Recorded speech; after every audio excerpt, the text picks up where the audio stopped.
السلام عليكم، أنا محمد إبراهيم من موقع تعلم لغات البرمجة.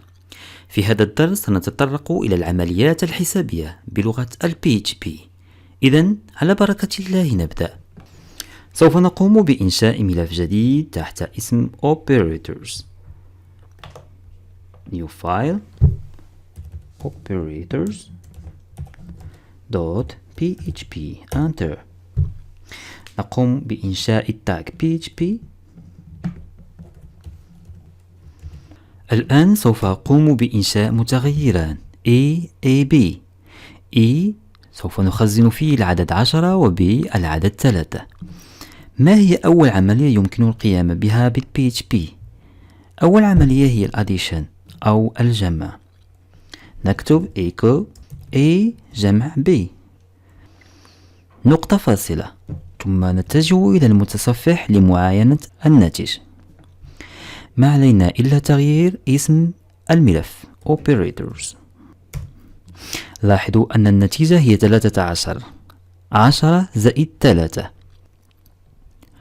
نفس الشيء بالنسبة للعمليات الأخرى كالطرح والضرب والقسمة. بالنسبة للطرح نستعمل هذا الرمز، رمز ناقص، وبالنسبة للضرب نقوم باستعمال ستار، وبالنسبة لعمليات القسمة نقوم باستعمال الرمز سلاش. نذهب للمتصفح لمعاينة الناتج، ناتج هذه العمليات الحسابية. لاحظوا معي الجمع يعطينا 13، والطرح يعطينا 7، 10 ناقص 3، والضرب أعطانا العدد 30، 3 مضروب في 10، والقسمة أعطتنا 3.333 إلى ما لا نهاية. إذن هل هناك نوع آخر من العمليات يمكننا القيام بها بواسطة ال PHP؟ الجواب هو نعم. هناك نوعان آخران من العمليات في ال PHP، وهما كالتالي: الموديلو والباور. ما هو الموديلو؟ الموديلو هو باقي عملية القسمة. مثلا إذا أخذنا A قسمة B وأردنا معاينة أو معرفة الباقي، فالباقي هو ناتج هذه العملية. والباور معناها أننا سوف نقوم بعملية ضرب A B مرة. يعني في هذا المثل سوف نقوم بإعادة ضرب العدد 10 3 مرات. إذن هذه الكتابة A باور B تعادل هذه الكتابة إعادة ضرب A أو ما هو مخزن في A B مرة. نتجه الآن للمتصفح لمعاينة النتيجة. Refresh. لاحظوا معي أن الباور أو الموديلو أعطانا العدد 1. لماذا؟ إذا قمنا بقسمة العدد 10 على 3 سوف يعطينا 3، والباقي هو 1. كما قلنا أن الموديلو هو باقي عملية القسمة. والباور 10 باور 3، يعني كتابة ضرب 10 3 مرات، 10 مضروبة في 10 مضروبة في 10 تعطينا العدد 1000. السؤال المطروح هنا عزيزي المشاهد هو: هل يمكننا أن نقوم بسلسلة من العمليات وتخزينها في متغير؟ الجواب هو نعم. مثلا يمكننا كتابة سلسلة من العمليات بهذا الشكل. سوف نقوم بإنشاء متغير جديد تحت اسم D.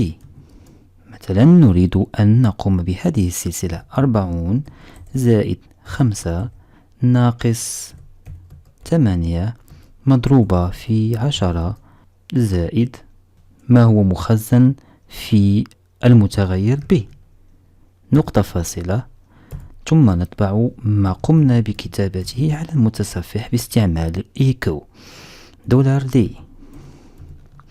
نقطة فاصلة. نتجه للمتصفح ثم نقوم بمعاينة الناتج. Refresh. لاحظوا معي أن النتيجة هي ناقص 32. العديد منكم سوف يقول: هذا غير ممكن، كيف حصلنا على العدد ناقص 32؟ للإجابة على هذا السؤال سوف نعود إلى الإديتور ونقوم بوضع 40 زائد 5 ناقص 8 بين قوسين. Save. ثم نتجه للمتصفح. Refresh. لاحظوا معي قد تغير العدد من ناقص 32 إلى العدد 373. كيف حصل هذا؟ هناك شيء يسمى priority operators. باللغة الفرنسية هي la priorité des opérations arithmétiques، بالعربية الأفضلية أو الأولوية. للفهم أكثر سوف نستعمل جدول priority في ال PHP. ما هي priority هنا؟ كما تلاحظون أن هناك رموز أو operators من الأعلى إلى الأسفل. كلما نزلنا من الأعلى إلى الأسفل كلما قلت الأولوية لهذه الأوبريتورز.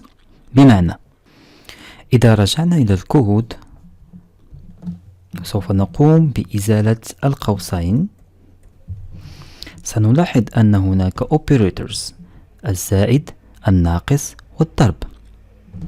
ما هي الاوبريتورز الأعلى priority؟ الأعلى priority هنا هي ستار أو الضرب. لماذا؟ لأنها جاءت قبل الناقص والزائد. الزائد والناقص لهم نفس البريوريتي. إذن ال PHP سوف يبدأ بضرب 8 مع 10 ويعود إلى 40 زائد 5 هي 45 ناقص 80 ناقص 35، ثم يقوم بإضافة ما هو مخزن في المتغير B. ناقص 35 زائد 3 هي ناقص 32. في الأخير أرجو من الله أن أكون قد توفقت في شرح هذا الدرس. أضرب لكم موعد إن شاء الله يوم السبت مع 9 مساء في درس جديد. دمتم برعاية الله وإلى اللقاء.